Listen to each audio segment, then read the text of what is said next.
Yeah, Arrowhead Chiefs. It's your girl, Miss Nicole. Queen of Hustle, baby. Started from the bottom, now we here. My homie at the start of his career. Let's go. Try to warn him early, hear the truth. Tune in every Sunday for the juice. Arrowhead Chief Podcast, bringing all the news. If you missed the play, come back for reviews. Cris style, out here rapping for the crew. Post game highlights, go subscribe on YouTube. If you missed the play, come back for reviews. Post game highlights, go subscribe on YouTube.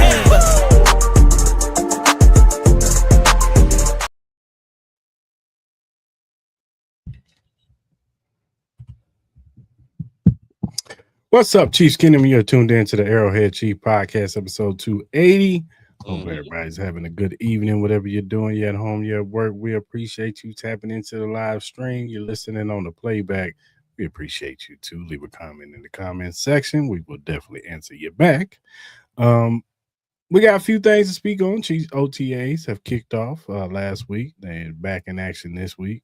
Today is their second day of this week doing OTAs. Tomorrow will be their last day. I'm sure they'll have people on the podium talking tomorrow. And then next week, I think is mandatory minicamp.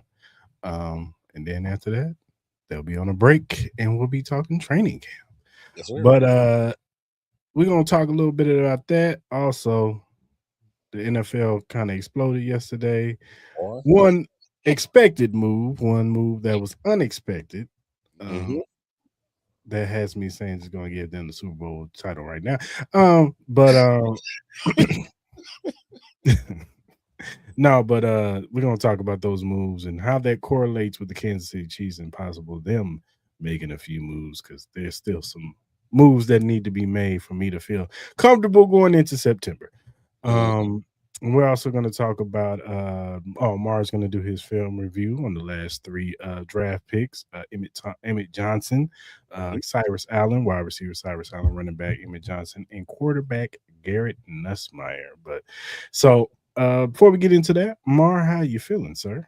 Hey, man. Hey, G Kingdom, apologize. You know, your boy was running on CB time. You know, I ain't even gonna lie to y'all because we've been so excited to get back to work.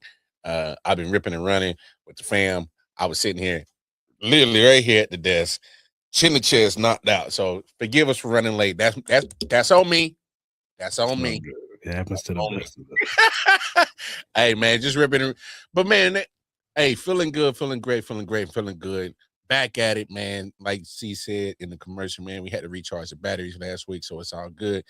We missed y'all, but we back. And yeah, man, a wonderful time to talk Chiefs, talk football, talk anything related to any of those two topics. And man, a pleasure to be here with you, my brother, man. How are you doing, man? I'm doing good, man. Just, you know, like I said, ready to do this show, ready for this weekend, going to Virginia, see my baby girl graduate, my last one. You know what I'm saying? You know, she graduated high school and stuff. So be in Virginia this weekend. So make sure I got the round sound back. Graduation. That's what we talking about, baby. That's what we talking about. Yeah. Yes, sir. Yes, sir. Yes, sir. So shout out to my baby Stormy. You know what I'm saying? She's graduated. She got a bright future ahead of her too. So it's all good. You know what I'm saying? So, but yeah, man, that's about it, man. Ready to get into these Chief topics, man. You know what I'm saying? So let's go ahead and talk about it, man. Chiefs OTAs, they kicked off last week. And going into these OTAs, man, especially after, you know, we talked about it already. We don't have to regurgitate the Rashid Rice incident. Yeah. Going to jail right now. So going into these OTAs and this mandatory minicamp, because he's supposed to be back by training camp, y'all. So my mindset is Jalen Royals. Because I figure he's going to be the one taking those reps. He's the same body build. He's the same type of receiver as a Rashid Rice. And I know a lot of discourse with Jalen Royals because last year wasn't a great rookie year. He got hurt in the beginning of the season, and then I don't think he didn't come back until like week 6, week 7 or something like that. And it was just a little challenge, probably him picking up the playbook and, you know, him trying to manage that injury. And, you know, there's a lot of discourse of he didn't really even get no reps like towards the end of the season when the season didn't even matter. And, you know, a lot of people are like, well, damn, was he that bad that he couldn't get on the field? I just think it was more so just, you know, the Chiefs was just it was a weird season last year. You know what I'm saying? Because Jeffrey Bossa didn't really get no PT last year. Yeah. It was just a culmination of a lot of people. Jaden Hicks didn't get a lot of snaps. It was just like, it was just weird. But going into this OTAs, him was the one player that I was looking at to say, all right, young man, you got last year out the way. You should know most of the playbook. You got into the playbook. You should have got into it. You had a season where you know how to work your off season, going into your second year. This is your opportunity. Show them that you are ready to take this step forward. And I'm not sitting there saying Jalen Roy's got to be 1,000-yard receiver, but just a contributor in this offense. You know what I'm saying, that we could look up and say, okay, I see the potential of Jalen Royals, and then you get you something excited for 2027 when we all figure that Rashee Rice is probably going to be gone. And then it'll be Rashee Rice. Jalen Royals, Xavier Worthy, maybe Tyquan Thornton because he signed a 2-year deal, and whatever receiver possibly, maybe Cyrus Allen becomes a bigger factor in this offense too. We're going to talk about that. Mark's going to break some film down to it. I've saw some stuff from Cyrus Allen that, it's a possibility this kid is going to be a diamond in the rough. Yeah, I was going into this, seeing, Jalen Roy's, I know they're in t-shirts and shorts, and it's only so much you can take from this. But I do want to hear his name out here making plays. That's what I want to see. That was one of the main things. The other thing is that Patrick Mahomes is an alien, yo. He's different, bro. He's an alien, ladies and gentlemen. My man tore his ACL in December. Hey. Got his surgery 2 days or a day and a half later, which is crazy because most people have to wait 2 weeks until the swelling goes down. Yeah. For context, Michael Parsons had to do that. I think he had to wait like 3 or 4 weeks to get his surgery done because he had to wait till the swelling. Not Patrick Mahomes. Patrick was like, nah, get your ass in there. Let's go ahead and get this surgery done so I can get to rehabbing. And then he's been in there rehabbing 7 hours a day. When he's got to go out of town to, do something, maybe show up somewhere, he has a function somewhere, he's bringing the training staff, particularly the lady name is Julie. He brings her with him and does his rehab wherever he's at, because the mission for Patrick Mahomes is, I'm trying to be there week 1 Monday Night Football against the Denver Broncos. And from what I saw on that field, my man is slinging the football. He gonna be there. and look, I'm not sitting there saying that I'm happy that Patrick Mahomes got hurt. By no means am I happy about that. It sucks. But it might be a blessing in disguise, y'all, because he even said it himself that it's helping him to navigate in the pocket a lot more. So maybe this will make him more his pocket presence, which is not bad. I'm not sitting there acting like Patrick Mahomes can't operate from the pocket. We've seen it before. Yeah.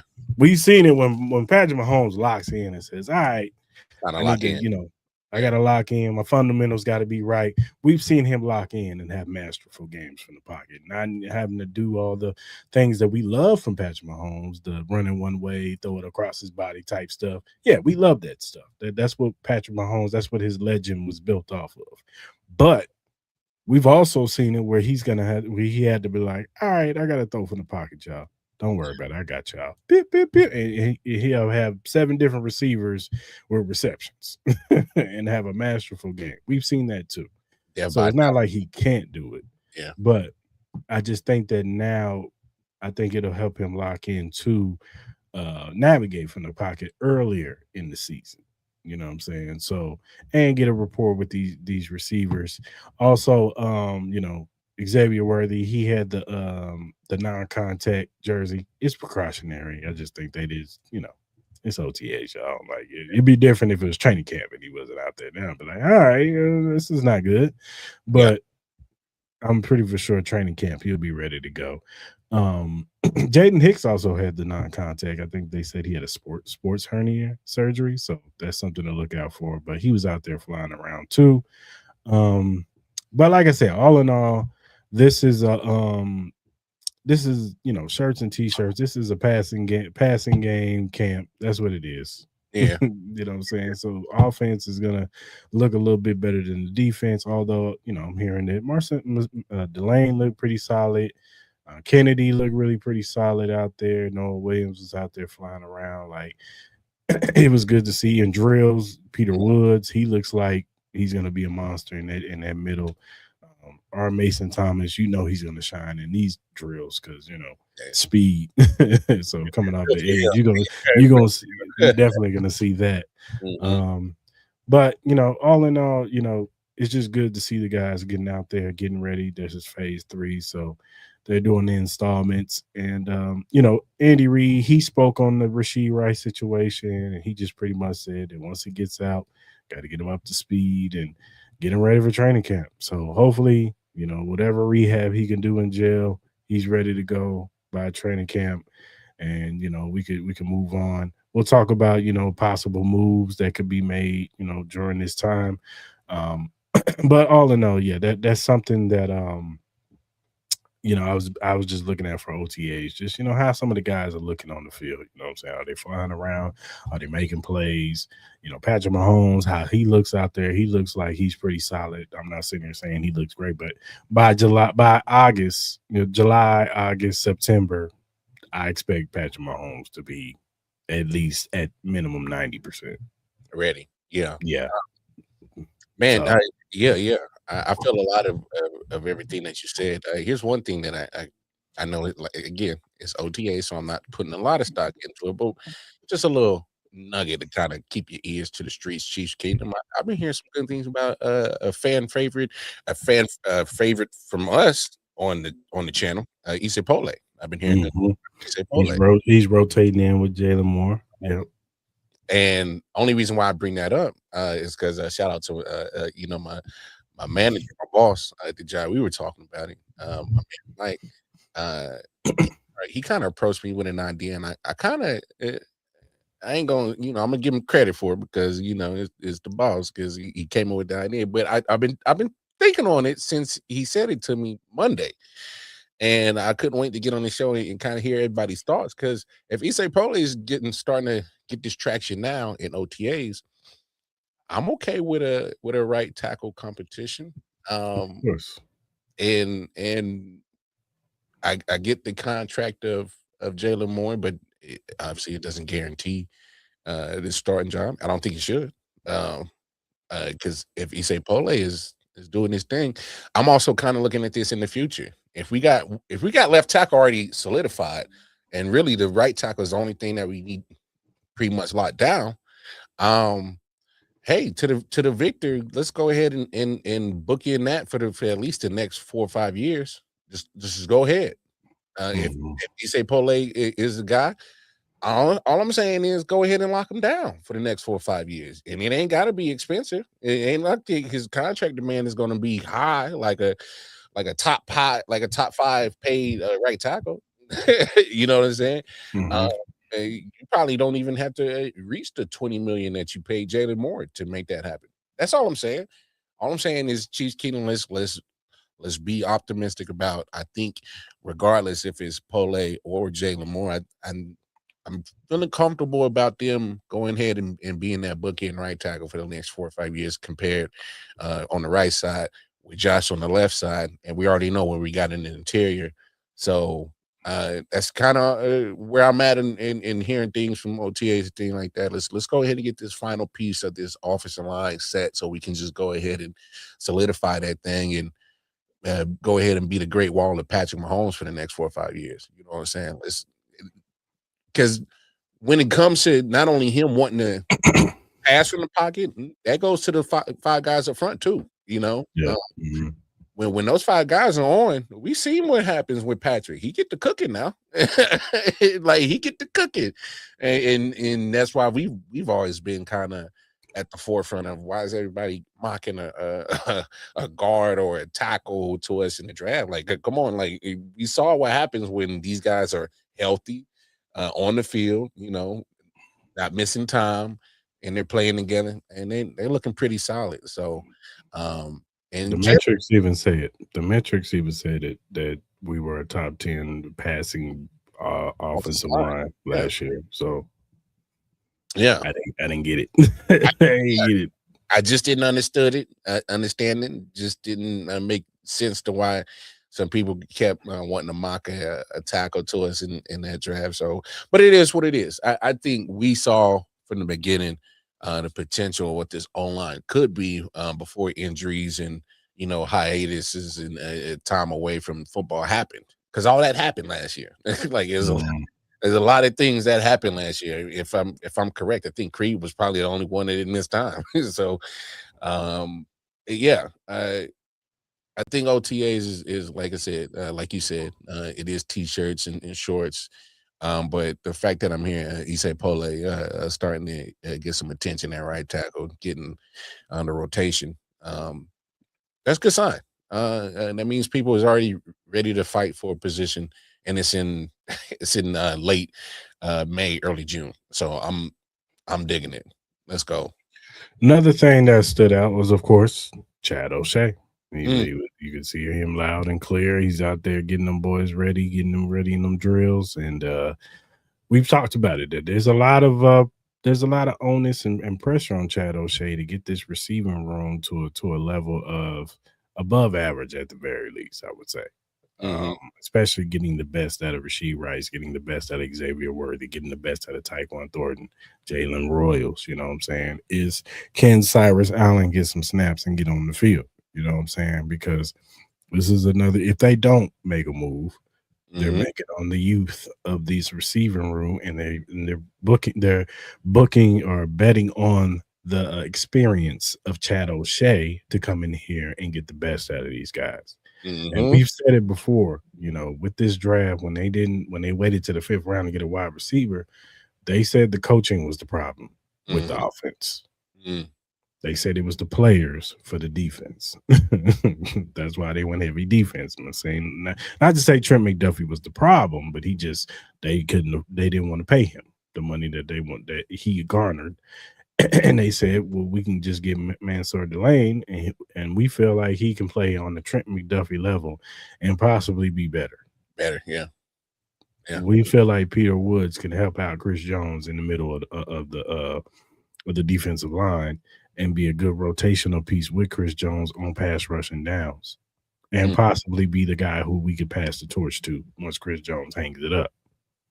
Yeah.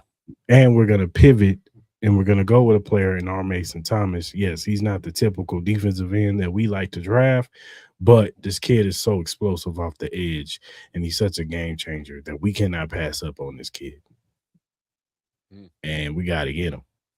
And then even with Kennedy, I think it was more so like, all right, look, Spags, I know you love 27, but we got to get better play out of that slot.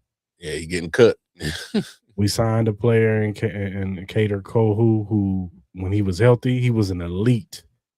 People don't understand that Kader Kohu was an elite slot defender when he was in Miami.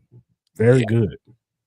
He was in Miami. That was the only problem. Yeah, he was just in Miami, of course. But he was a lead in the slot. And if we can get that version of him,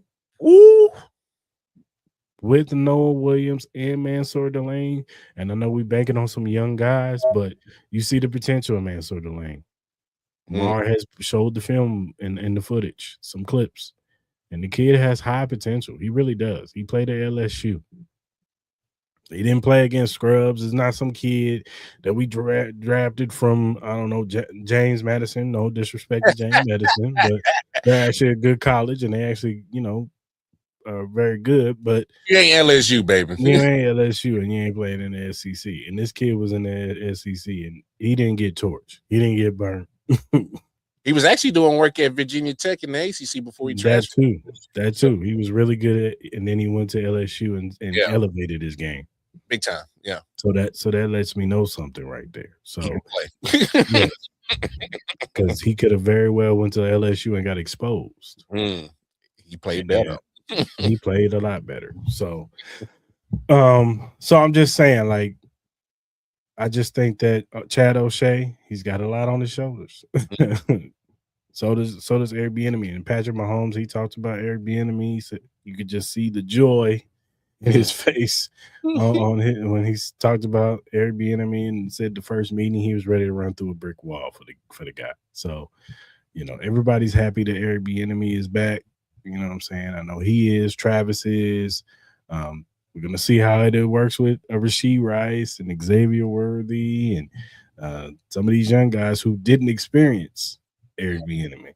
You know what I'm saying? So it's gonna be interesting to see how they get, how they respond to them. And even Chad O'Shea, he looks like he getting after him too. He look like he don't play around either. So one thing we'll say about this team is, the finer details and the nuances of the game will not be at question. We hope not. We hope it won't be. So, but yeah, man, that's pretty much it for Chiefs OTAs, man. Like I said, I'm pretty sure they'll have some people on the podium tomorrow. They giving us clips. And Chiefs, thank you so much for not doing no Jeff Caldwell hype train videos. Let the kid breathe. Let the kid breathe. let him work into the offense. If he makes the practice squad, that's fine. And even if he makes the roster, that's fine. Whatever. Let him be a project. That's what he is. He's a project. I know a lot of people see 6'5", 4'3". The RAS score was out of this world. I'm going crazy. He needs some work, y'all. He needs some work. Yeah, let it breathe, fam. Let it breathe. I'm just glad that they're not doing the hype train where they show him catching some 80-yard bomb down the field from Patrick Mahomes and hey, you already know they're going crazy if you throw like a back shoulder fade or oh man, and don't let it be on Mansour Delane. It's gonna be two reactions. Oh my god. Mansour Delane, he sucks. He got burned. Jeff Caldwell is the best. Hey, relax, y'all. Y'all gotta relax. Chill. But thank you, Chiefs. Thank you for that. Mm-hmm. All right, man. Let's do a little Mars film review, man. Yeah, man. Film review. Hey, the last three of the draft class, obviously, R. Mason Thomas, Jade Kennedy was on the last episode we did. And of course, with Mansour Delane, Peter Woods, first week, right after the NFL draft. So, yeah, man, just to get you excited on some people. Well, let's get the quarterback out the way. Right? I think this is Let's make sure. All right, come on. No, that ain't him. All right, I'm gonna save him from last because I want to go back to the conversation you were just having. All right, here we go. Garrett Nussmeier. Hey, man. The guy's tough, all right? Look, option. Are we expecting him to do that? No. But he has it in his toolkit if necessary, all right? Extend the drive. So the guy's tough. Right here, kind of off script. And that kind of should remind y'all of the quarterback that we got in starting position. And I'm not saying that he's going to be him, but what I'm saying is sometimes your backup, you want them to be resemble a little bit like your starter. We've seen Patrick make that throw a million times, right? So good to see that our backup can make that same type of throw. You don't have to adjust the offense. This is what we hope that Patrick does a little bit more of. Right here, man. This is a throw. I mean, dime. Just drop it in the bucket. Wow. You get nothing better than that, man. We got to remember Garrett Nussmeier, fought through some injuries, a little inconsistency with the play. But coming into this past year, he was highly ranked as one of the best quarterbacks going into the draft class. So, look, the talent is there. Make the right throw. Make the right read. Gets the red zone touchdown right there. Again, off schedule. Has to roll out because the pocket broke down. I mean, the man rolls out and drops an absolute dime. I mean, come on, look at this. All right, boom. And he came from his front side, so he has to make a quick little move, gets on the outside and just complete dart right there to his receiver. So, look, I'm not saying Garrett Nussmeier is going to be the future for quarterback because we all know that's that's silly. That seat is definitely claimed here in Kansas City. But when it comes to quarterback play and backup, hey, that beats Cris Dukin going in there. What the situation we had last year. I would say that this could have the potential of being better than a Chad Henne or a Matt Moore who played well for Patrick in relief. But hey, let's be honest. What's wrong with an upgrade at QB2 than a Chad Henne or a Matt Moore for a younger version like Garrett Nussmeier? And hey, this benefits him big time. He gets to learn from 15 and Andy Reid at the same damn time. Oh, Eric Bieniemy's in the room too. Hey, Chad O'Shea is in the room. So Garrett Nussmeier is in a position to get to learn a lot of good football. It never hurts to sit on the sideline if you're a quarterback and learn, especially in the NFL. So Garrett Nussmeier, man, I think I know a lot of people kind of hating on the pick, but the guy can make some throws, and the guy is athletic enough and kind of reminds me. He's Patrick Mahomes-ish, all right? Ish, folks. I ain't saying he like him, but some of the things that I saw when we see Patrick doing kind of off, script plays, throws, things like that, Garrett Nussmeier can make those same throws, so you don't have to adjust the playbook if, God forbid, we were to lose Patrick Mahomes and we gotta get our backup quarterback in there. So, but hopefully you don't have to get to that. All right, we don't want to see no Garrett, no Justin Fields. All right, we'll see y'all. Training camp, preseason. It'll be fine. It'll be cool.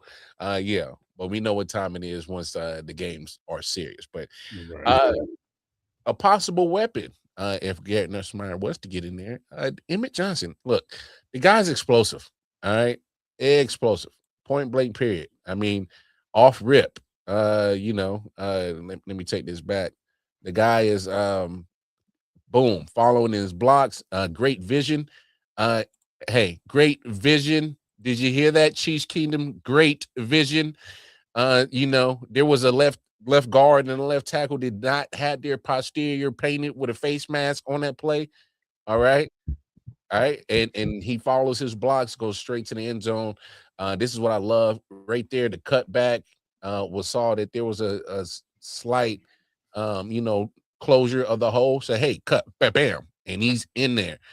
He made the cut and was explosive, went straight to the end zone on that. Again, patient enough, follows the block, stays in bounds. What I love about it, hey, Emmett Johnson he's like out of bounds. No, man. It's let's get some more yards. Most running backs you see, all right, right here. Let's gotta relax, Mar. Right here. We seen this a lot from Chiefs running backs. Screenplay. Hey, if you can't run running backs, if you ever play for the Chiefs and you can't run the screen, it's gonna be hard for you to get on the field. I'm just being honest. All right. Andy runs the screen. So right here, running back screen. All right. Lets it clear. Makes the catch. He was playing with fake 15, so he helped him out a little bit, make the catch, go straight down the sideline into the end zone. Hey, playmaker. I mean, look at that. Defender's already in the backfield. Didn't even touch him. The defender was already in the backfield and did get in the hand on Emmett Johnson. All I'm saying is Emmett Johnson has a potential to be a nice little piece in his offense, a change of pace running back. Obviously, Kenneth Walker is going to be the main cog to that running game. He's going to see majority of the totes. Obviously, no brainer. He got paid for it. And he's 25 still. So Kenneth Walker, yeah, he's going to be the bell cow. That's cool. But what's wrong with a good change of pace back? The Chiefs have been notorious for having a good change of pace back, a la Jerick McKinnon. All right. And we love some Jerick. Okay. We've always had at least that always change of back pace running back in the repertoire of Andy Reid and Emmett Johnson, man. Hey, DeMarcado, I know you got signed, man, and you got some experience. Hey, man, you're going to have to step your game up. That man's going to be coming for you. He's going to be coming for RB2. And I like what I see for Emmett Johnson. Very explosive in division. Love division. Very excited for Emmett Johnson. Oh man, he has the potential to really do some good things with Andy Reid. I know we said it before. I was hoping it would happen with Brashard Smith, but maybe this kind of helps put a little fire under him, because I think that converted wide receiver, so that's kind of hard for him to still trying to learn everything about playing NFL running back. So he got a year under his belt, but maybe it can bring some competitive juice to him. But Emmett Johnson, man, he's definitely going to be pushing DeMarcado for that RB2 spot for sure. So yeah. And then last but not least, and I brought this one last because I want to have a conversation after this, because hey, off the rip, when you're that open, you know what that means? Somebody got cooked. Oh, look at the double move. Whoop, whoop. Hey, love a good double move. Right here, my man Cyrus is in the slot. That was nothing too fancy. He just ran right past the guy. All right.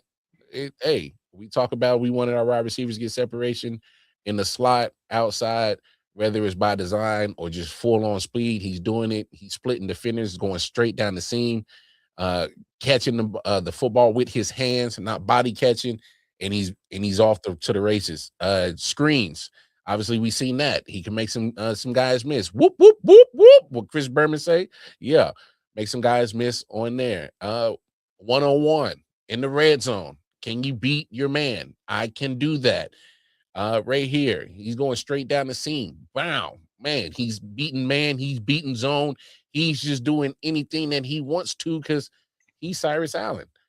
And hey, when you got a guy like that can beat man, beat zone, which is kind of what we've been wanting and been screaming for from this wide receiver room, is to get separation, get away from defenders. Hello, we might got one in the 5th round. But here's a conversation that I wanted to have, see, and we kind of started it off camera. I think we might have to get a little bit more Cyrus Allen than initially thought, man. I just think so. I think that it's an interesting conversation. And look, if he could show some things here in OTAs, if he shows some stuff in training camp, there is a possibility that he can't get some snaps. But I personally think that if Cyrus Allen, and this is no disrespect to him, like if we find a diamond in the rough, yeah, great. But if Cyrus Allen is on the field, then that means Jalen Royce was not good. That he didn't have a good OTAs, he's not having a good training camp, and Cyrus Allen is outplaying him on the field. Bottom line. And look, and a lot of the stuff that they were saying about Cyrus Allen coming into this season was the same stuff they were saying about Jalen Ross last year coming into his rookie season, because he was doing the same stuff he was doing in college. He was doing the same stuff in Senior Bowl. He was shaking fools 1-on-1. That's what Cyrus Allen got, really big for, showing his ability to be 1-on-1 coverage. Jalen Royals was doing the same thing as Senior Bowl, and I just think that foot injury hindered Jalen Royals. Really? And I've heard a lot of, like I said, I've heard a lot of discourse about Jalen Royals, but the competition really is between him, Cyrus Allen, who else? Maybe Jason Brownlee, Nico Remigio. Like, he's got to be better than them. He's got to look better than them as far as somebody who's been in this offense for a year. Yeah. And he's got to look like he knows what he's doing on certain set plays. I know that it's still a big playbook, and I'm not saying, but you've been in this offense for a year. You should know where you're supposed to be. And if Jalen Royals looks like he's not in the right spots, but Cyrus Allen does, then that's trouble for Jalen Royals. And even still, it's still trouble from a standpoint of we wasted another draft pick on a guy that can't on the field. That can't get on the field. And then, Cyrus Allen, but it's a catch-22 because it's like, all right, well, the 5th round pick is was better than the 4th round pick. You know what I'm saying? So it's not like killing too. I'm saying it's not like you're losing too much saying that fifth round is not playing the fourth. Yeah, because it's kind of a wash, I guess you could say. Mhm. But still, if Cyrus Allen is getting more snaps, if he's looking better, if he's getting more PT, if Patrick Mahomes trusts him more, then that means that Jalen Royce does not have a good camp. He's not having a good season, and he's either not getting open, he's dropping passes, and I'm not trying to jinx the kid. Of course, we want to see the kid succeed, but when Rashee Rice comes back, and if he looks healthy and well, that's gonna knock him down on that's knocking both of them down on the pecking order. Well, I think it's safe to say, obviously, Rashee, X, Taekwon are locked 1, 2, and 3. I think it's where else can they find some PT being 4 and maybe even making the roster at 5 or 6? Because I don't even think they're probably going to. Because what they did, 7 wide receivers last year coming out of training. I think so. I think they do 5 or 6 this year. Well, it's got to be Jalen Royce and Cyrus Allen. I think those are the spots. And then, I mean, and the only way Nico Remigio is going to make it is special teams. Yeah. He's gonna have to be a punt returner, and then that could be going to Emmett Johnson. That could be going to Rashard Smith. You know what I'm saying? Hell, Jalen Royals could be doing some punt returns because he did it in college. Cyrus Allen too. So it could be any one of those guys. So it's going to be interesting. And then we'll talk about it later. If they bring somebody else in, you know what I'm saying? That's going to knock both of them down on the pecking order. You know what I'm saying? So they might go into the season with 7 if they add somebody. So, and we all want them to kind of add somebody, and it depends on how high profile they add the person. You know what I'm saying? Like if it's just a body to come in here to compete, then that's a different situation. But if it's somebody of a high stature that has a little bit of a name to them, they're expecting that person to come in and be a big contributor. So we'll see. But I do like the potential of Cyrus Allen. And I think Cyrus Allen, when we're talking next season, 2027, 2028 season, then there's going to be expectations for Cyrus Allen to get some PT and get on the field.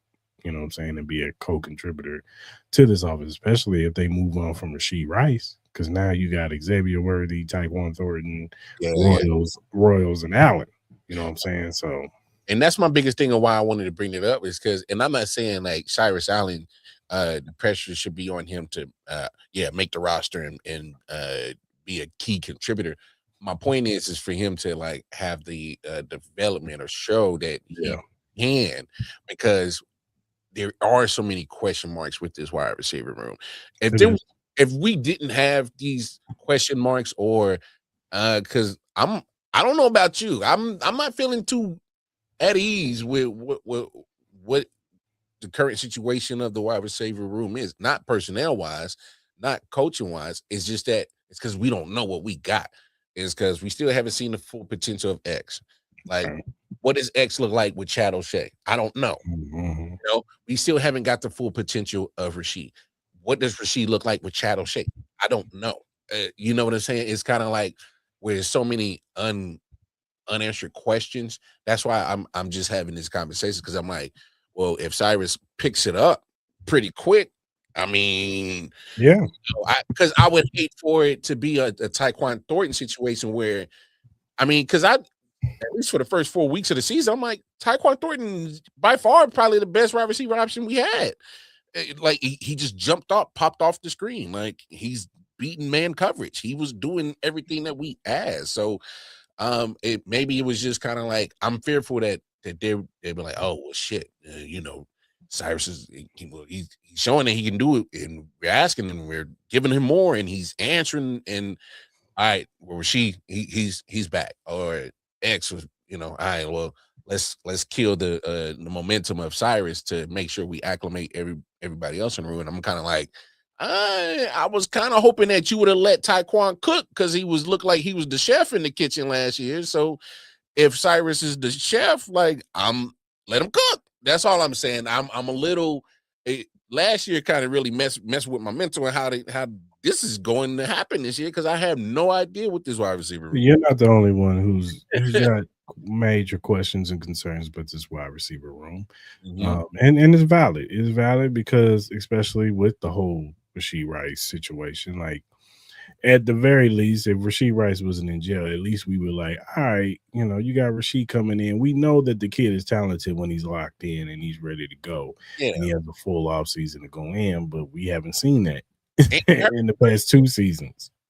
and you getting surgery too, and you in jail. Like, I'm really like, what the hell is going on? Yeah. So it's like you got that situation coming up. Yeah. So it's going to be one of those things where it's a wait and see, and we're just what I'm saying, either they're going to bank on the coaching is going to coach these kids up and be ready. X is going to have. I expect X to have a better season than last year because of the injuries purposes, and I think that he, God willing that he doesn't get hurt like that again. You know what I'm saying? If he can stay healthy, relatively healthy, then I think X can have a good season. Because we saw in his rookie season that once that second half, and I said when DeAndre Hopkins came along, was a veteran who can teach him the nuances of the game. Mm-hmm. You saw a incline of his play. You know what I'm saying? You saw him get better. Yeah. You know what I'm saying? And hopefully this is what Chad O'Shea can do, is get the best out of X. Work on his field awareness. Hopefully Andy and them have a chance to evolve some of this stuff in the scheme to where they could use him the right way. Mm-hmm. I mean, and not just have him running, deep routes and whatever. And, let him work the middle of the field. You know what I'm saying? And run real wide receiver routes. Him and Rashee Rice. You know what I'm saying? Not just run mesh all the time and hoping guys get open. Like, no, like we need some stuff that can help these guys get open and open up this playbook. I know a lot of people are like, oh, these guys can't be man coverage. You could be man coverage. Well, hell, but if you're running same play concepts, you're running zone routes against man, then what am I supposed to do? Hello, I need a man beater route. So it's just, it's going to be interesting to see, you know what I'm saying? But I'm with you with Cyrus Allen, man. I do see some potential in the kid. He could potentially be a diamond in the rough, but you know how it is, man. I try not to put too high expectations on these 4th, 5th, 6th round picks, because that's why they're 4th, 5th round, 6th round picks. So it's more so them just developing and contributing we need you.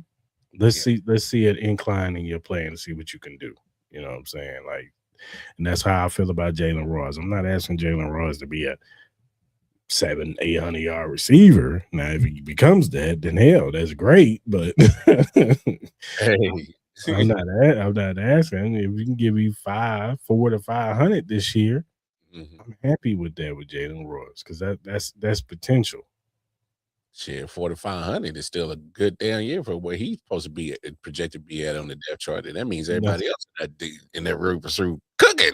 Yeah, that's what I'm saying. Like, yeah, and like I said, I watched him at Utah State. And I know it's Utah State, but I saw the talent of the kid. You know what I'm saying? Like, he has real good talent, and it wasn't just me; it was scouts who said that they thought he was going to be a 2nd round pick. That's how good he was. So. Him dropping to the 4th was a steal to a lot of people. So just gotta see it on the field. Just gotta see it in the field. But I don't get some of this talk I be hearing on sports radio about calling this kid a bust already. It's like, dude, he just how he had 1 season. Can my man cook? Like, can he get another season to show what he got? Now if he does nothing this year, then we can have that conversation. Yeah, because then you got 2 years of evidence that, bro, you can't get on the field. Yeah, then I'll be on that side. Like, yeah, he's just not good enough. Yeah, he's not good enough. So, yeah, let's get there first, folks. Yeah, let's get there. Same thing with Xavier Worthy. It's like, it's clear that the man was hurt last year and kept playing through it. And I'm like, I'm like, bro, he didn't even look healthy.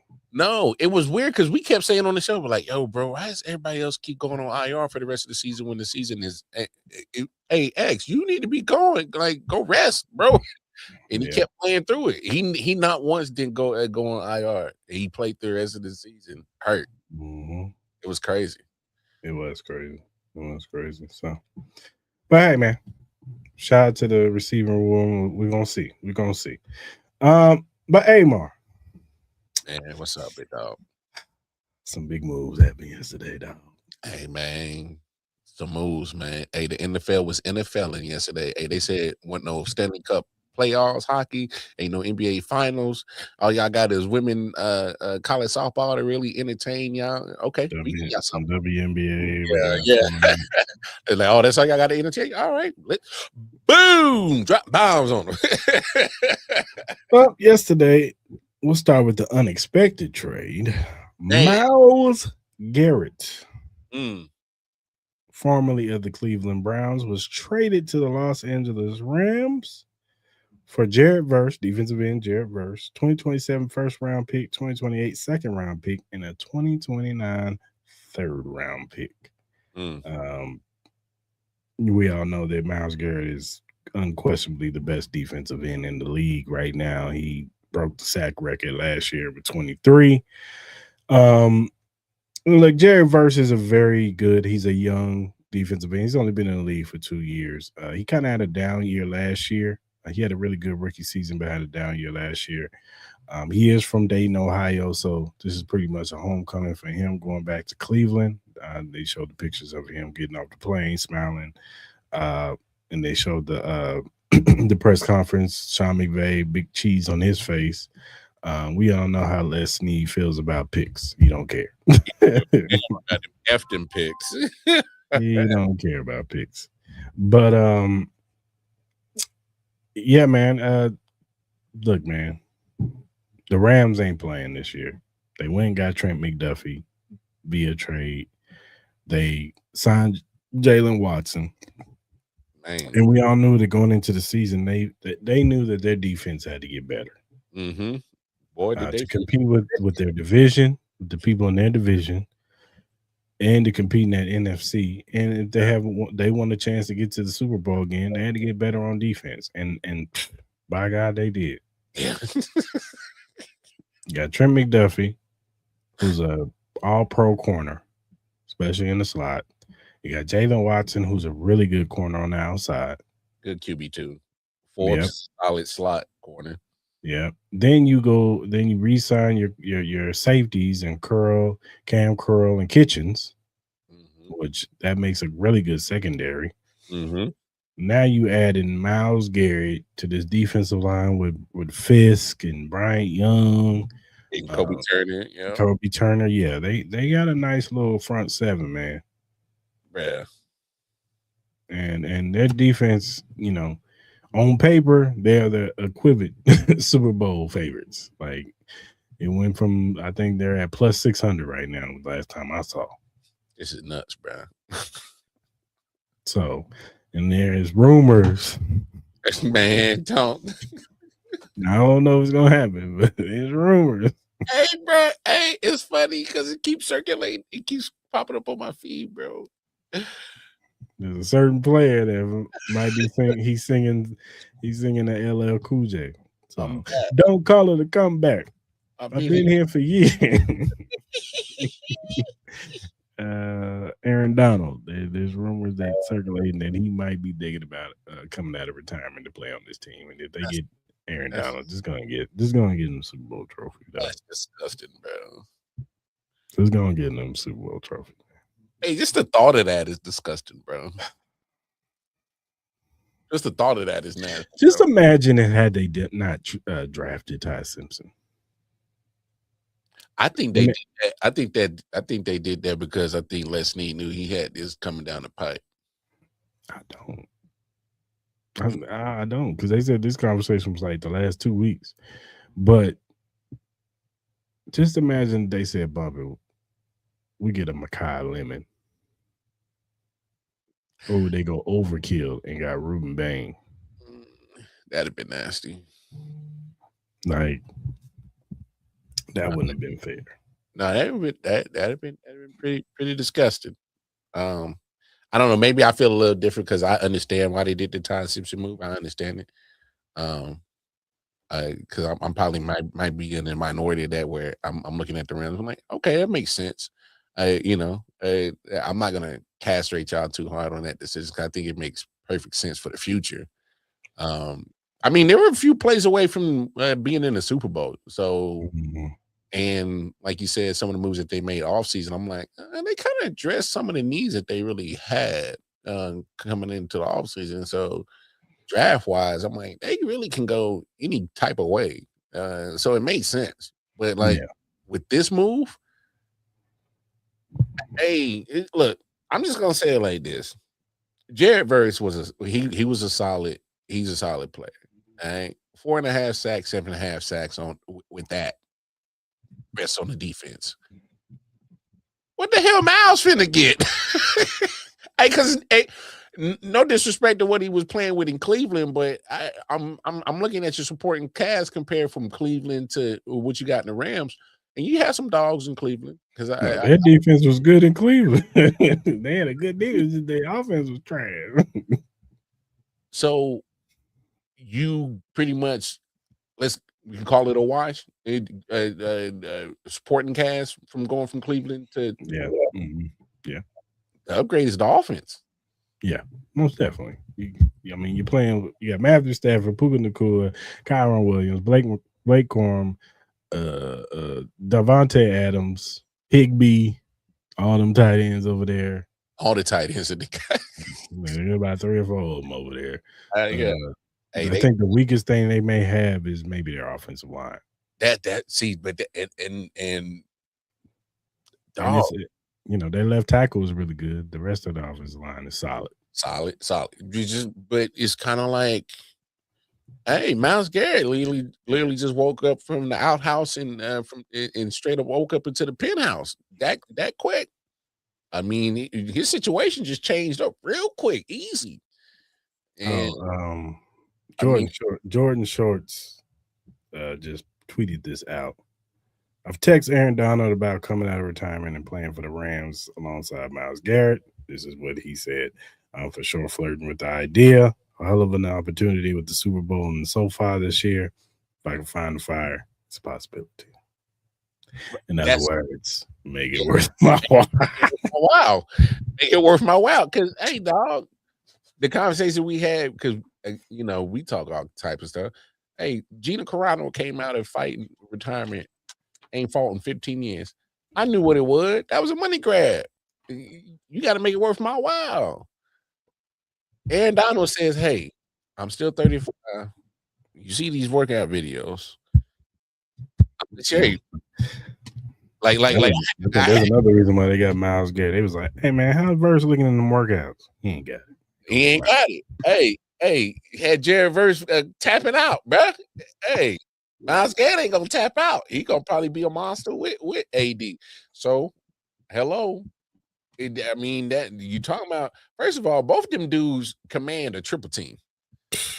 You gonna put 6 linemen on the field? No. Huh? They should put an extra tight end in. You put extra, but there's still that 6 people stop. On the field to stop two dudes. And they still won't be able to do that because we've seen AD and Miles break a triple team. So that leaves two dudes pretty much, if you do your math, 2 other defenders on your D-line that should have an open run to your quarterback. Hey, man, just the thought of it is crazy, is nuts. Hey, man, Rams ain't playing. It does put a lot of pressure on them to win. Because when you make a move like this, ain't no just getting to the NFC Championship, bro. ain't no just, we won a division and we made an appearance in the NFC Championship. Nah, this is a Super Bowl or bust type of move, like for real. And like Jordan Show's tweet said, the Super Bowl's in SoFi. That was probably one of the first things I thought of if AD really comes back. And for them and the Rams to be like, yeah, man, we're the first team that won Super Bowl at our home stadium, not once but twice, baby. Like I could hear AD just using that as his calling card as part of his being the best defensive player in his NFL, which he's in that conversation already. So yeah. And then you add Myles Garrett, who before he hangs it up is going to be in that conversation as well. So, I mean, defense still wins championships, folks. And damn, yeah, this move was crazy, man. I didn't expect this. I got a homeboy, my man Bobby G. I do a podcast with. He's a Browns fan. I said, bro, you good? He said, yeah, man, I got my son out here training right now to be the next Myles Garrett because we going to need something, dog. I was like, yeah, your son's 11, right? He's like, yeah, I got time, but I got to plug this hole back up that we just lost one of the corner pieces of the franchise. Like, yeah, you sure did. Jared versus good and all, but, man, you ain't filling them shoes, pimp. But I still think that he'll be fine over there.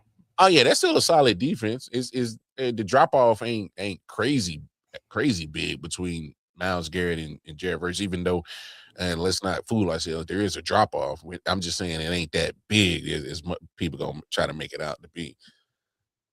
Yeah, for sure. All right, man. And then the trade that everybody knew. We've been knowing this trade was going down for months. I'm just so happy that it finally happened because I'm getting sick and tired of hearing about this damn trade. I really was. I was tired of people, sick of people trying to add the Chiefs into this. Like, we were never getting this player. It was never gonna happen. Like, count your days. It wasn't gonna happen. AJ Brown, wide receiver for now the New England Patriots, got traded for a 2028 first round pick, a 2027 fifth round pick, and I think the Patriots got the higher of the 2 fifth-round picks. It was a swap, I guess. So, yeah. We all knew this trade was going to happen. Does this make the Patriots better? You makes the wide receiver room better. I don't. You got A.J. Brown. You got Romeo Doubs that they signed to a 4-year, $80 million deal. So he's your number 2. Overpaid. You got Keyshawn Booty, whatever his name is. Now there's rumors that he wants to get out, traded. So we'll see how that goes. That's crazy. But let's just say he stays. I think that's a pretty solid. That's a solid wide receiver trio right there. Dobbs is your 2, Bootle is your 3, and AJ Brown is your number 1. Now it's all on Drake May because let's just be real. Drake May didn't play good in the playoffs and the Super Bowl. And it wasn't just because of the offensive line. It was him. He was bad. If CJ Stroud throws 2 less interceptions, Houston wins that game.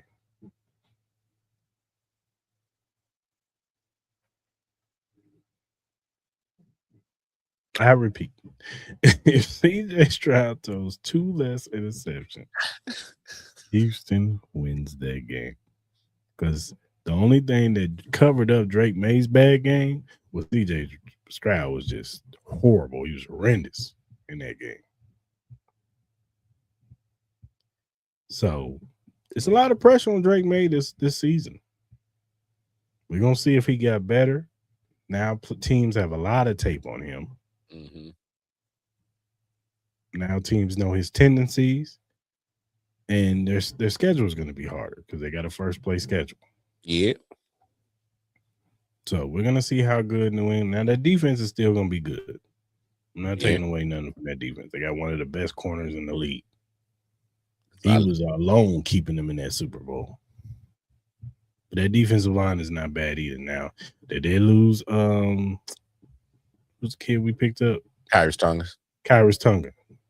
And he was a big contributor on that defensive line, so we'll see how that looked. Yes. But still, it's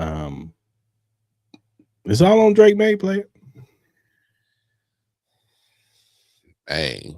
Now it could go great, or this could all be wrong for this trade. And AJ Brown could be back on the sideline reading books. Dang. I'm kind of leaning towards the latter. What happens if this goes sideways, dog? Like, are we just here in 2 years? Maybe less. And then there's already been reports of when AJ Brown was in Tennessee. No, I'm sure they patched things up because he wouldn't be in New England right now, but he hated Vrabel.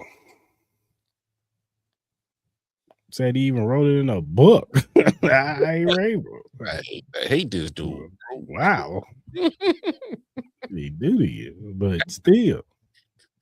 I hate this dude. Like, damn, fam. Really? You hate him that bad? Okay. But yeah, I just, we'll see if it works out. He was a New England fan growing up, so he's happy. Yeah. He got a big ass cheese on his face at his press conference and everything. We'll see. He's a talented guy. One of the best receivers when he's at peak. He's one of the best in the league. Yeah, but when he ain't getting the football, dog. And maybe he has a boost of energy now that he's out of that toxic situation in Philly. And with Philly, Devontae Smith, man, it's on you, player. You the man now. I mean, I'm no slight on Devontae Smith. I wouldn't have him as my number one if I was building a team. That's just me. I think he's a high end number 2. Yeah, low fringe receiver one, and that's because he's just a smaller receiver. Yeah. Don't get me wrong. I will hope Xavier Worthy has a career, and if he can get on the trajectory of a Devontae Smith, man, I think I would agree. We cooking with grease over here. So that's what I'm saying. This is not a slight on Devontae Smith. I'm just saying I'm with you, Cris. A guy that frame, that small, that size. And I can't. You gotta show it to me to believe it. That's your number one. That's all. There's only been a few and far between of small receivers that were dogs. Dog. He ain't that many. Ain't that many. It was Steve Smith Sr.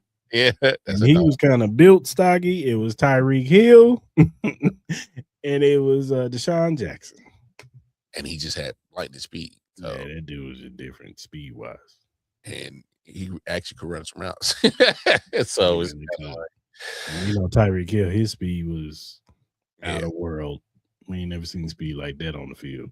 And then he figured out to run routes. That's when he got really scared for teams. And then Steve Smith was just a dog. he was just a dog. He was just a little bulldog on the field that played wide receiver. I'm just gonna beat you up. I love Steve Smith, dog. Love his career. Dude was just a dog. You look up dog, he's on there. And it's like there's Steve Smith singing right there. Like that little dude. All right now. All right. Go guard him. Go guard him. Go ahead. You got it. Hey, when he tell you to ice up, you might want to do that. Ice up, son. If you see this face, that means I just scored. That's Steve Smith. And he's still a dog. He's a dog off in retirement. He's still a dog. Hey, bro. What he said about Jerry Jeudy? Oh, dog. I thought you were talking about the other thing. When it comes down Michael Irvin, that was when he first started doing commentary. He didn't understand. I think he's lightened up a lot since then. But when he first came, he still had that football mentality. Like, yo, bro, you gotta chill, bro. Like Michael Irvin and the cracking jokes on his suit. He said, "That's all right. I see. I'm gonna kick your ass." He was serious. Like everybody else laughing. He was. I was like, he was serious. Y'all might want to get him. Hey, y'all might want to take him to the side. But they'll know, hey man, we just playing, dog. It's all games. Hey man, like Anthony Mason, always trying to fight, bro. Like, for real. Oh shit. That's wild, man. But yeah, man, we'll see. The Myles Garrett trade, definitely a big trade for the Rams. That definitely boosts them to Super Bowl favorites for sure. This trade for AJ Brown, it definitely helps, New England to get a number one wide receiver out there for sure. Even though Stephon Diggs was solid, I think that AJ Brown is an upgrade over what they had. And he had 1,000 yards last year, Stephon Diggs, but it's definitely an upgrade over, what they had last year. So we'll see if it works out. I'm like you. I'm glad that it finally went official, so people can stop talking. Thinking, the Chiefs. Because I'm looking at the compensation, I'm like, I don't I know. mean, I'm not mad at it. I mean, Crazy. I would have gave up that. No, that's what I'm saying. First round pick. Yeah, I'd have gave it up. Crazy, but I'm kind of looking like it's still like because the contract that he got is already there in place, so it's kind of like I don't know, like. But with that being said, Mark, do the Chiefs need to make a move or moves? Because we do have our question still at defensive end on who's going to start opposite of Karlaftis. Because right now on the roster on the other side, we got our Mason Thomas and Ashton Gelati. Now, if Ashton Gelati can take a step forward, that would be great. If our Mason Thomas can come out and hit the ground running, that's beautiful. But that's a lot of asking. That's a lot of asking right there. Ashton Gelati was a third round pick. And a lot of people looked at him more as a fourth and fifth round pick. His second year, and then the rookie. And then you have a rookie coming in, and like I said, that's a lot of pressure for those young guys to come in and be that. Especially Ashton Gelati, who he got some snaps down the stretch, and he showed some things, but nothing to where it was like, I got something in Ashton Gelati this year. You know what I'm saying? Nah, I feel you. I got something in him as a pass rusher. I think as a run defender, I think he's definitely going to be a good player. But as pass rushing juice, we didn't see that, out of him. And unfortunately, even though he doesn't play edge, Norman a lot, he got hurt. So we don't know what we got in him in the interior. That's why they drafted Peter Woods. But there is a player that, is said to be on the trading block. And he plays for the Arizona Cardinals. Oh, really? We know him quite well because he was kicking our ass in the Super Bowl a couple years ago. His name is Josh Sweat. And he says he wants to get up out of Arizona, too. Because he doesn't want to rebuild. Well, he chased the bag. So he didn't chase that bag. And they have a new head coach in there. Yeah, he ain't vibing with him. Maybe he doesn't, want to. Jonathan Gannon was his guy. Because, Jonathan Gannon was the defensive coordinator for the Eagles. So there was familiarity there. That's why he went to the Cardinals. But, would you be interested in Josh Sweat? I wouldn't hate it because Josh Sweat, especially what he did in Philly, was a rotational piece. I don't know about the money situation. Last year, by the way, he did have 12 sacks. And you don't think this defense? Yeah, we would be all right with 12 sacks from one person. His base salary this year is $9.78 million. All of it fully guaranteed. Oh, that's actually relatively cheap. That could be actually paid with that restructuring of George that y'all just did. Next year is $17 million, and then the following is $7 million. But none of it's fully guaranteed next year. So that could be one of those restructures or whatever. But yeah, he only has a $9.78 million base salary. I did a hypothetical trade. Third round, possibly get him for the third round, 2027 third round pick, and the fifth round pick. Third and fifth. Yeah, maybe you trade them Felix. Ooh, that give him something. A new. I mean, hell, it ain't that. Yeah, I'm fine with the third and fifth, but if they want a player back in so then cool. Get Felix. He be young under. They'll have to decide if they want to pick up his 5th-year option because we already declined it. So that's up to them. Yeah. I don't mind that because Joshua Sweat would fit into this kind of similar in Philly. Rotational. Every now and then, like get your couple of reps at pass rush on a drive. Whatever. Yeah. He would be the starter on the other side of George Karlaftis. Oh, yes. But what I'm saying is like, if we're gonna have to rotate Ashton and Arn Mason Thomas in here, like there's gonna probably, Yo, Ashton. I love you, brother. Hey man, yeah, them reps about to get 8, man. Yo, Ashton, I love you, brother, but yeah. Yeah, you gonna have to do something remarkable to get on the field, fam. Yeah, we're bringing in Josh to start on the other side of George Karlaftis. Hey, but at the same time, that might. But it's a good rotation as far. You're right, as the rotation. You can't have too many defensive ends. Yeah. And if you're rotating Josh Sweat, Ashton Gelati, and Arn Mason Thomas, you could use more so as a weapon, as a piece that you can move around all around that defensive line to cause havoc. I'm all for that. Also, you're not counting what you're getting for Chris Jones this year. You're not counting Peter Woods and his possibility of his upside as a pass rusher going after the quarterback, Yeah, from the inside. You know what I'm saying? So you could run so many different levels of packages going at these quarterbacks. Stunt City, baby. We starting right here. We starting right here, baby. Stunt City. Oh, yeah. But yeah, there's definitely some guys that you can definitely go get. Josh Sweat is somebody you could definitely go get, and you drop him right in this defensive line, and it's definitely an upgrade. That's right. Your level of concern for the defensive line has gone significantly down. And look at it this way, and we love Cam Jordan.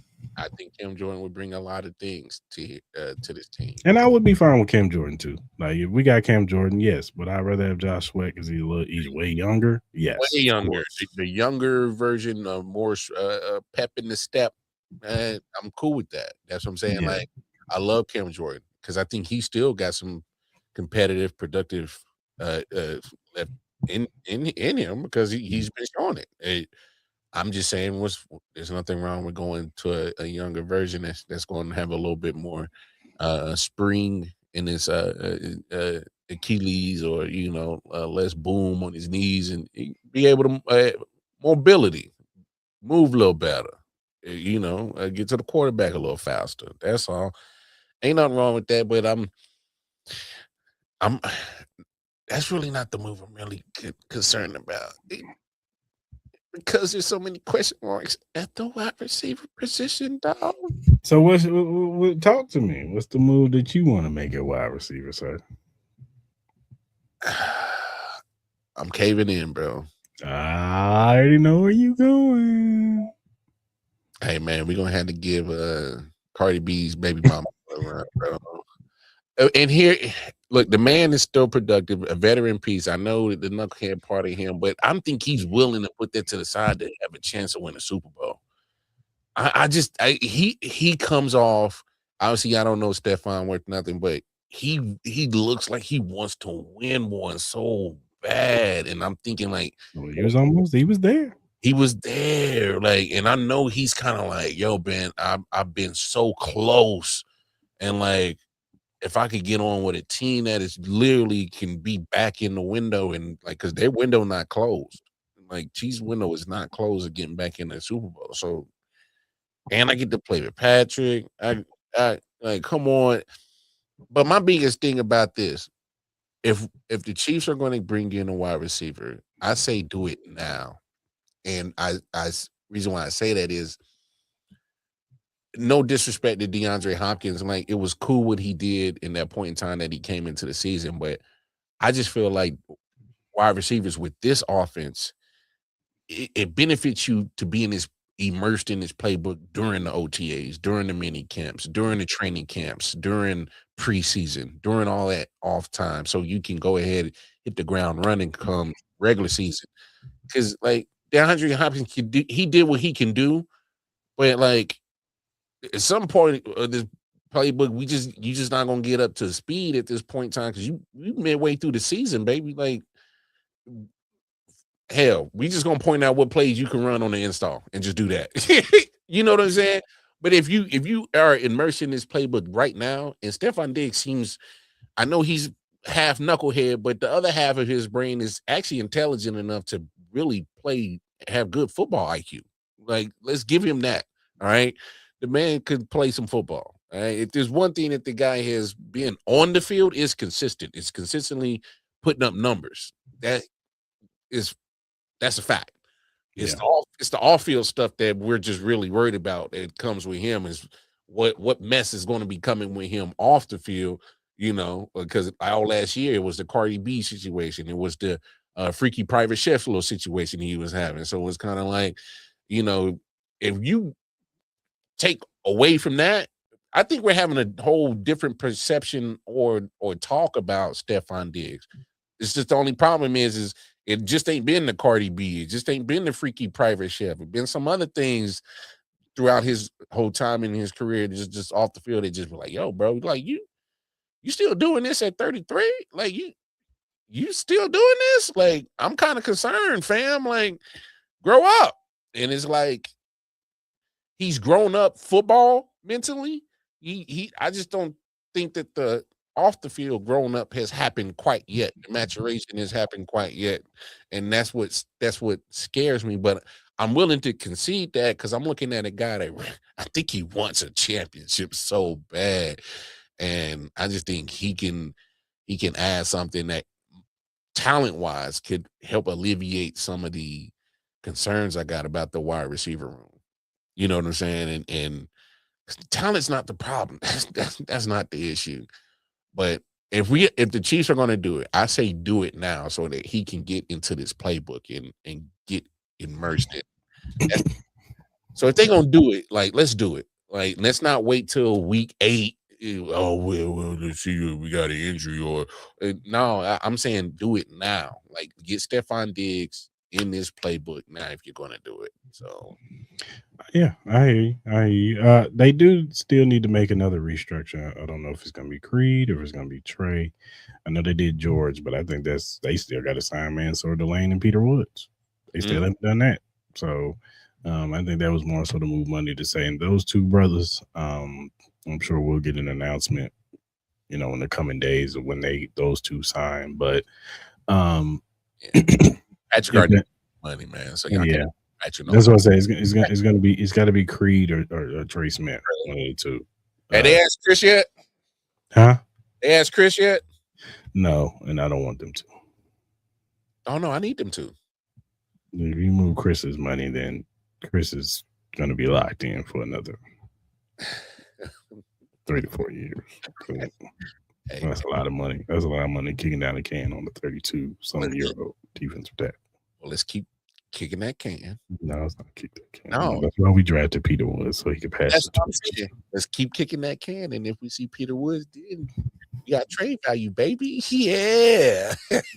Anybody, we ain't getting much for Chris Jones. Hey, you say that, but hey, if Chris Jones' numbers spike back up this year, we having a different conversation. Maybe, but yeah, go draw from Creed, Trey.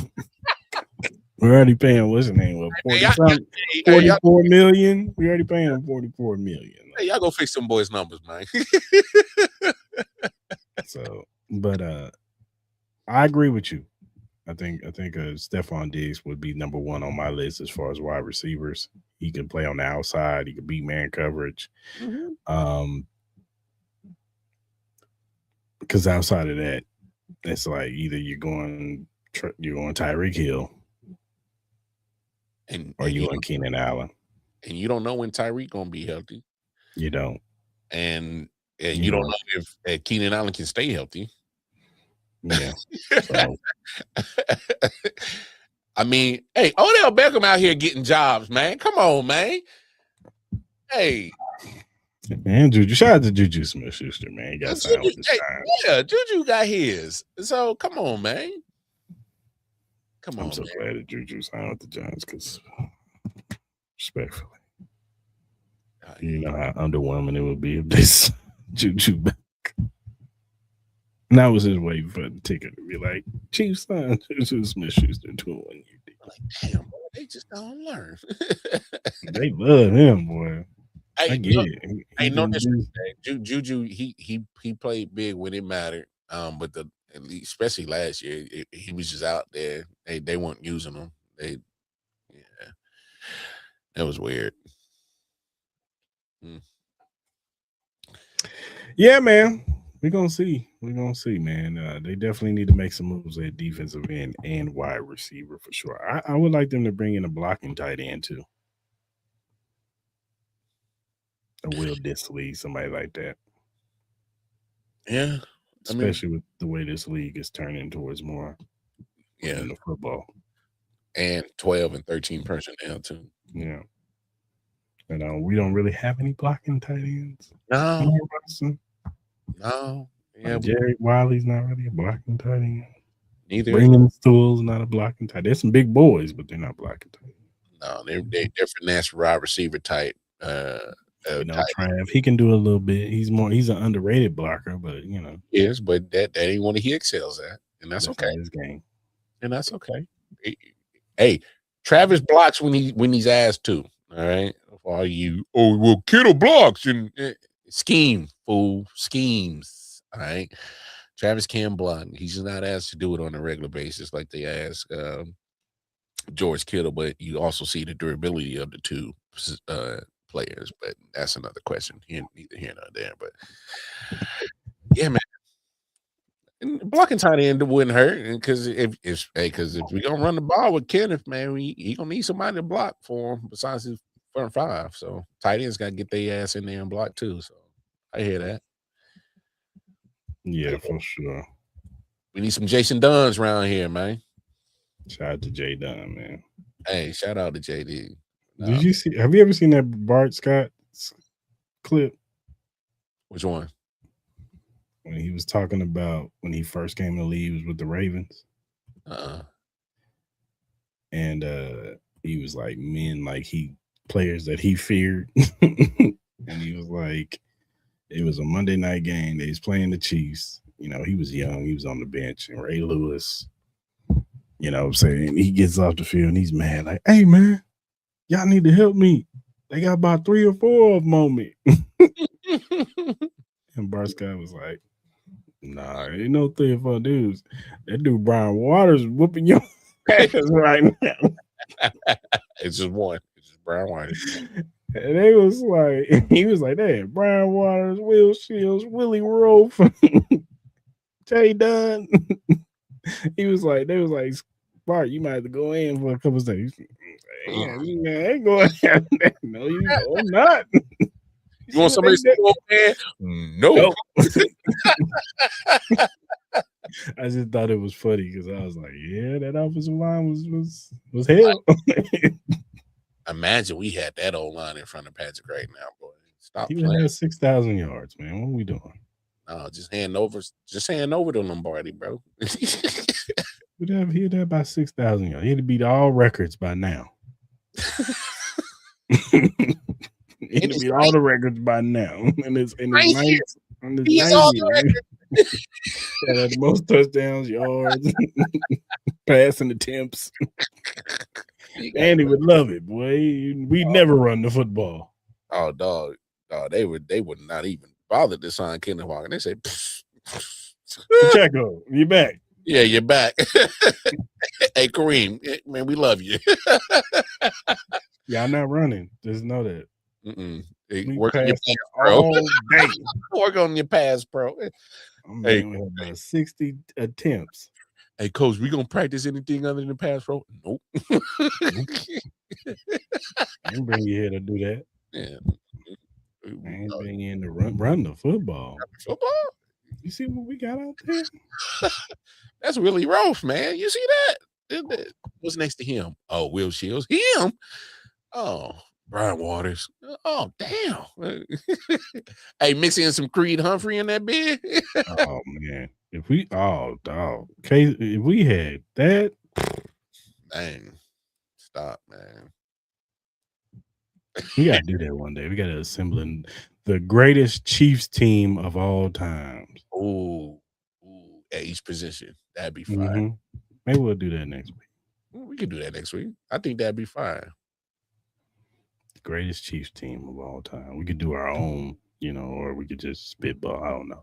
But, yeah, I'm with it. I'm with it. It's crazy, bro. Because that defense gonna be lethal, boy. What? Oh, Chris Jones with Derek Thomas. Anyway, and Neil Smith. Oh, hey. Tom Ali. Stop. Justin Houston.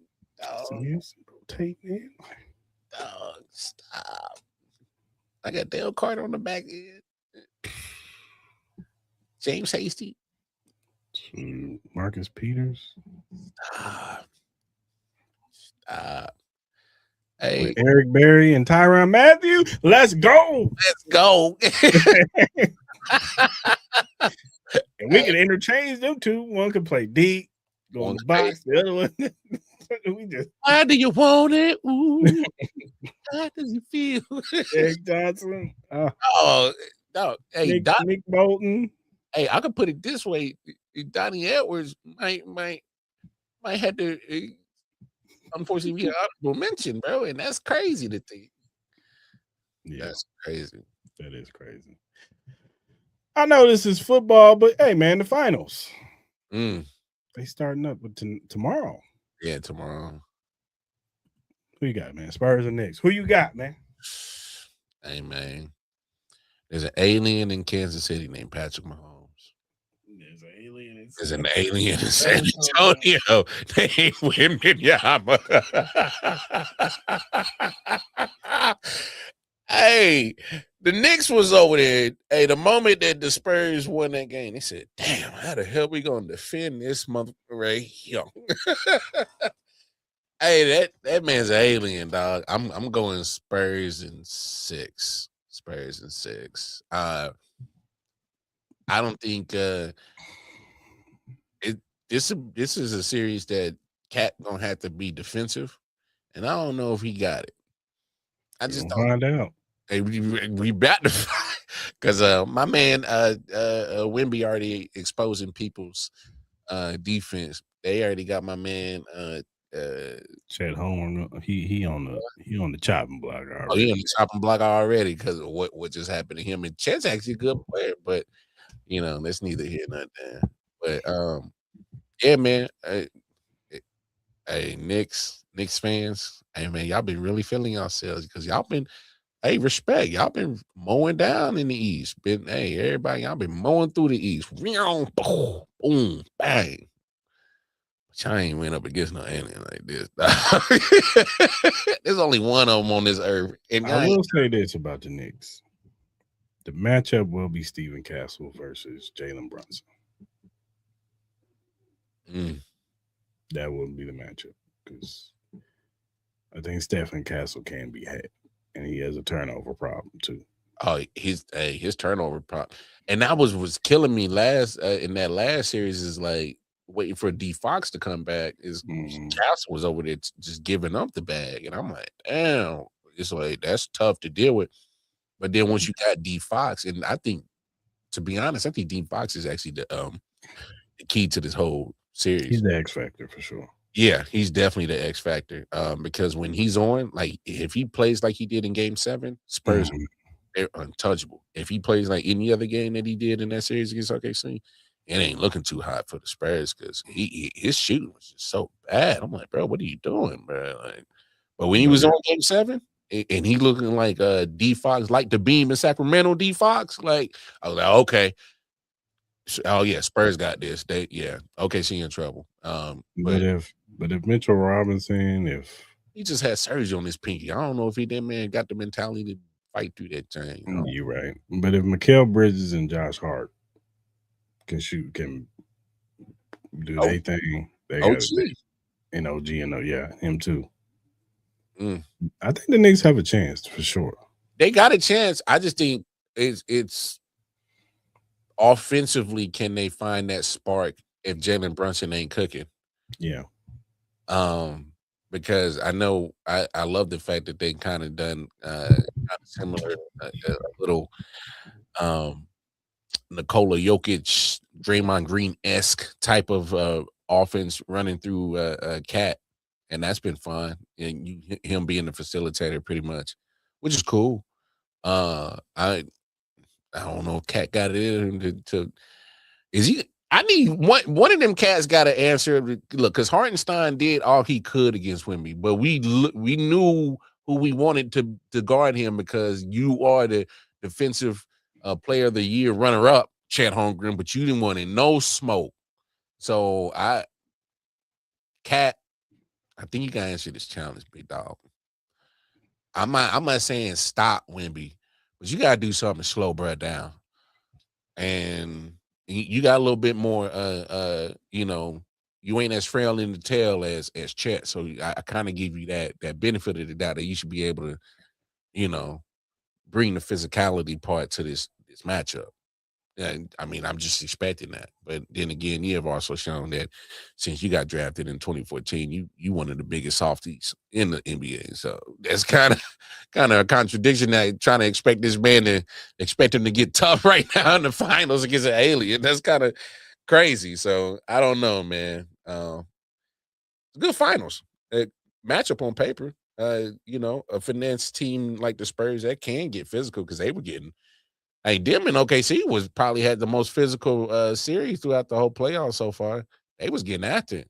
I'd hate to try to be your ref to ref that series. With all that nonsense going on and physicality, when we're not to blow the whistle. So we'll see. I think this actually could be a physical finals for sure because New York ain't, they not necessarily a finesse team. They can do it, but they bread and butter is just like an old school mentality. They trying to beat people up first.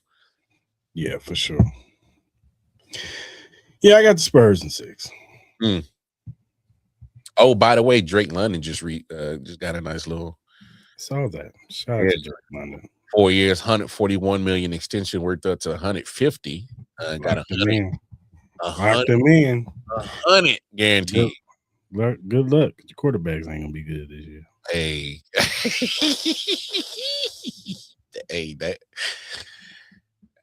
Hey, I don't think he really care right now. No, he's laughing to the bank. He in Magic City right now. What are you talking about?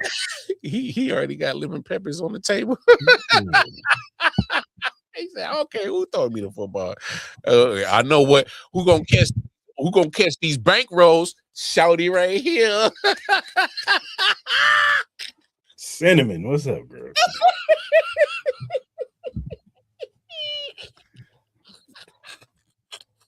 Hey, for real. I don't know who gonna throw me the football, but I know who got to catch these bankrolls right now. Pow! Oh, that's what he doing right now. Hey, shorty, man, you didn't hit me in the forehead with some money. I'm going to Magic City tonight, dog. For real. Hey, we better cut up, dog.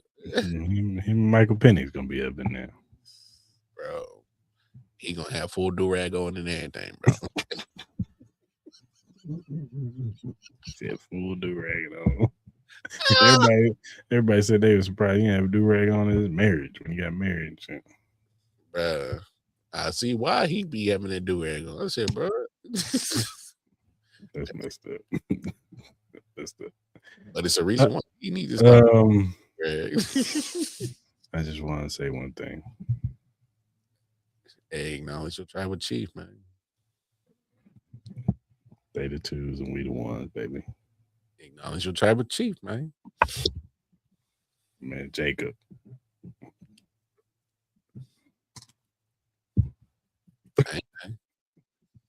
They tried. Actually, Italy wasn't bad though. It was solid for what it was. As I say, it was solid. I don't understand Liv Morgan and the Queen of the Ring. I just want to say that right now. I don't understand it.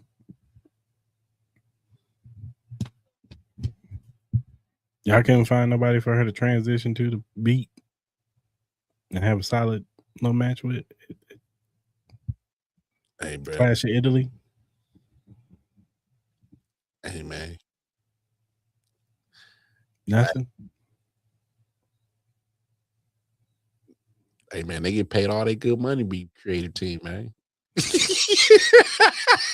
And they came up with this, dog. Come on, man. When I saw that bracket, I was like, is she in the okay?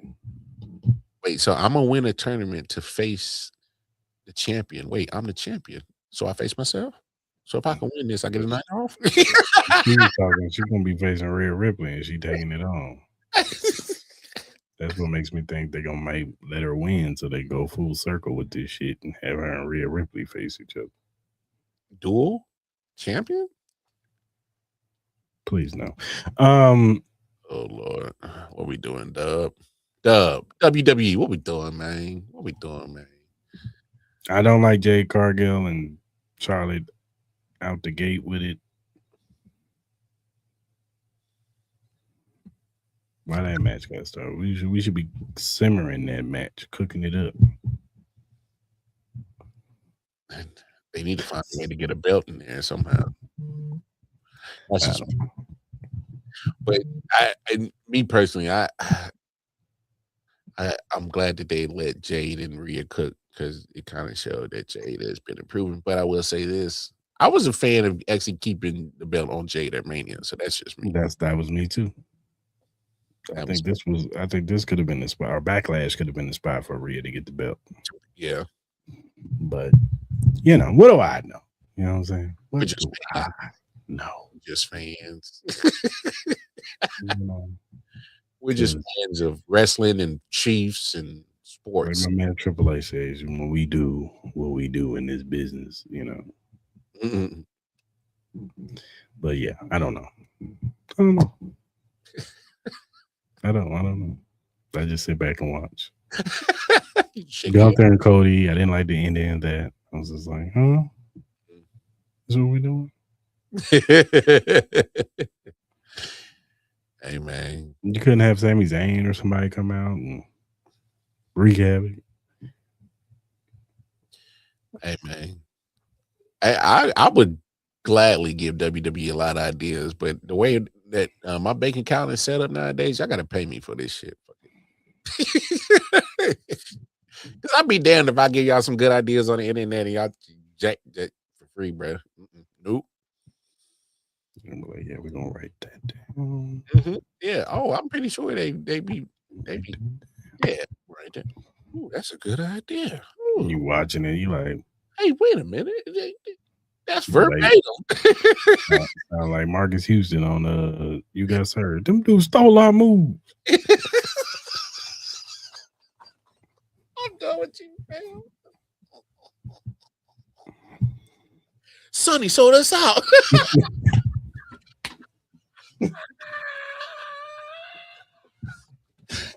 I ain't in the show, man.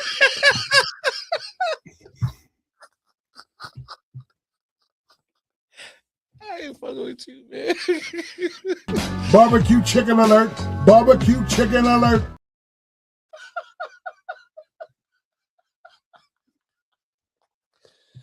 Sonny sold us out. It was bad, boy. Hey, boy, that acting was so bad, cuz. So bad, but it was such a classic. Oh, man, it was a classic. Such a classic. The acting was oh, my God. Oh, it was a classic.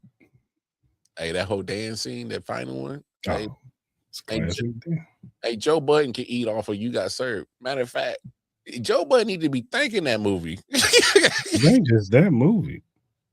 Oh. Every dance movie uses his song. Oh, that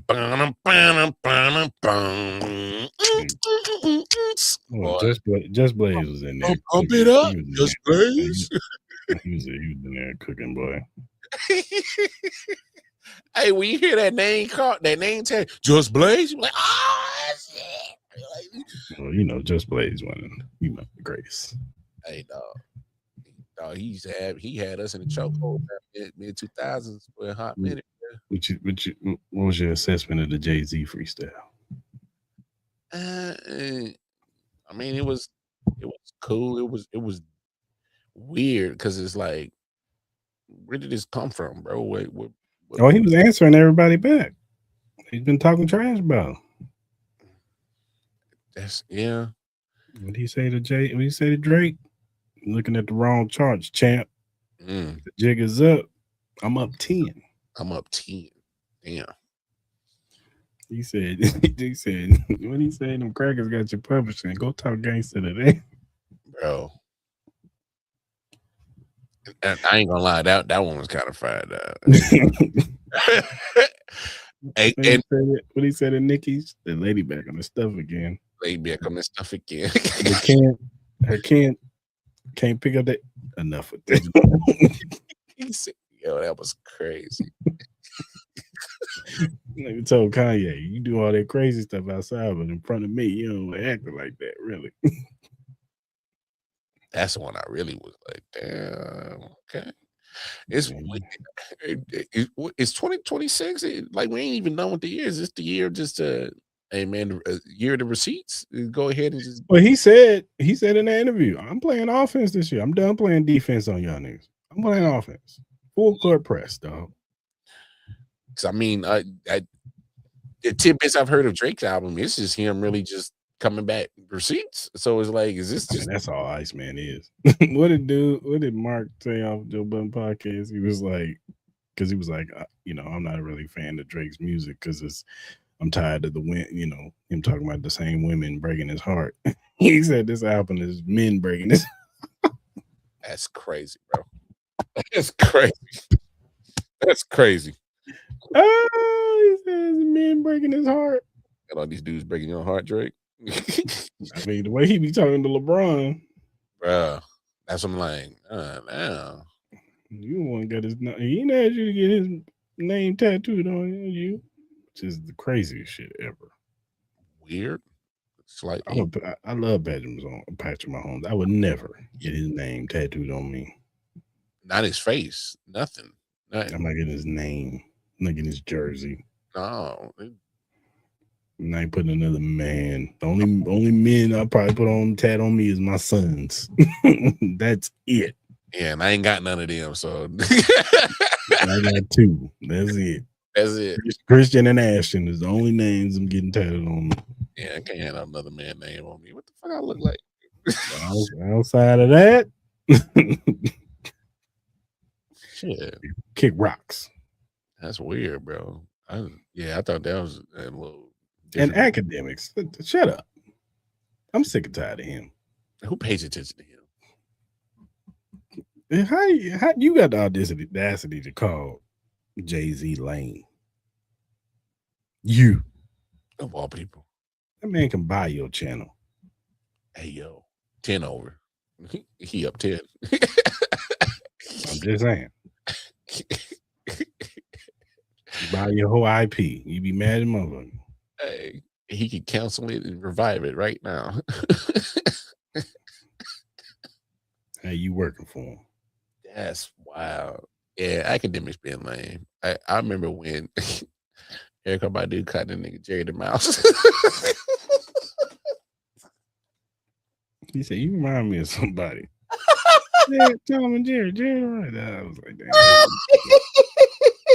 He couldn't say nothing about it. Hey, but then when they did the steal of his face when he was just sitting there looking goofy, he do look like that. That's funny.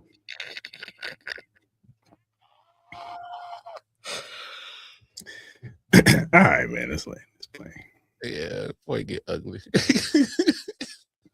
You look at the screen, you'll see the Chiefs Kingdom Red Friday t-shirts. You see that QR code. If you got your phone out, you can scan that. Not, you can go to any of our social media platform and you'll see the Printify link. Click on it. It'll take you to our t-shirt shop. You'll see all the shirts. This shirt right here, you'll see the Arrowhead G podcast shirt with the big 3 on the back. Patrick Mahomes, Chris Jones, and Travis Kelce. Mm-hmm. It's $25 plus shipping. Go ahead and copy your shirt now. Hey. Might have to do a giveaway soon. Say less.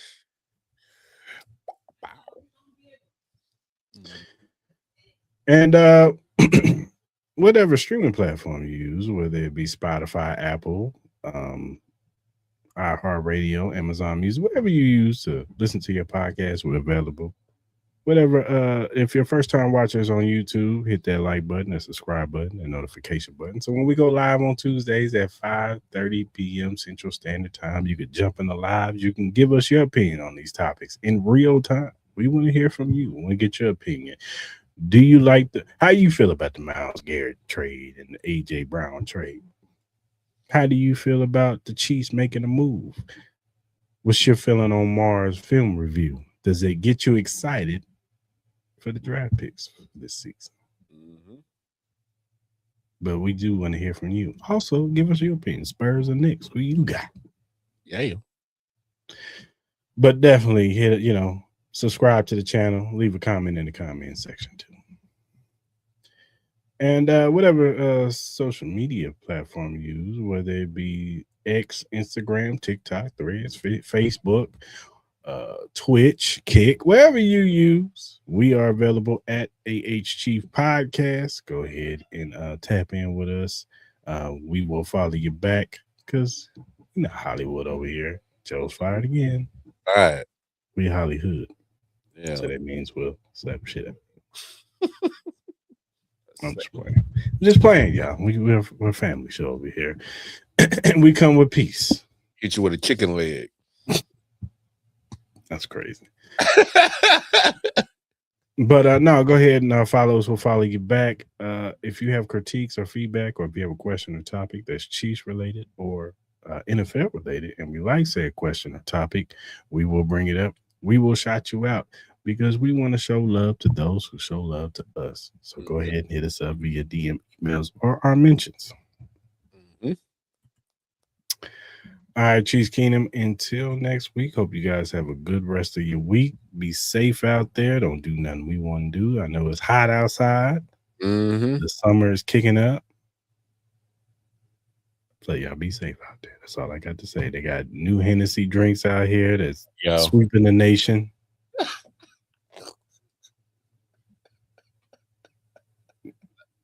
Not the Hennessy drink, man. What they do, they got the Henny Rita, the Henny Berry, and the Henny Tea.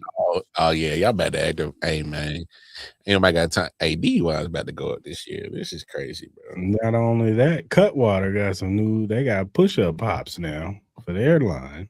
Oh. So you ladies be safe out there, man. Be safe. Hey, be safe. Drink that Hennessy in moderation, okay?